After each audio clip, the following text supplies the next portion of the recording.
में Soviet union ने बडग्राम बनाया। मकसद था अफगानिस्तान के जरिए गर्म पानियों तक रसाई।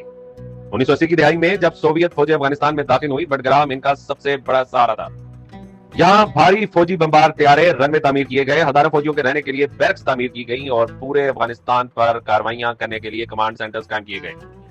फिर सोवियत यूनियन टूटता है, बडग्राम खंडरात में बदल जाता है। मुहाजिरीन के ग्रोह इस पे कब्जा करने के लिए एक दूसरे के खून की होली कहते हैं और फिर आता है 9/11। अमेरिका ने हमला किया और बडग्राम को अपनी ताकत का ताज बनाया। अरबों डॉलर लगाकर इसे एक किला बना दिया गया।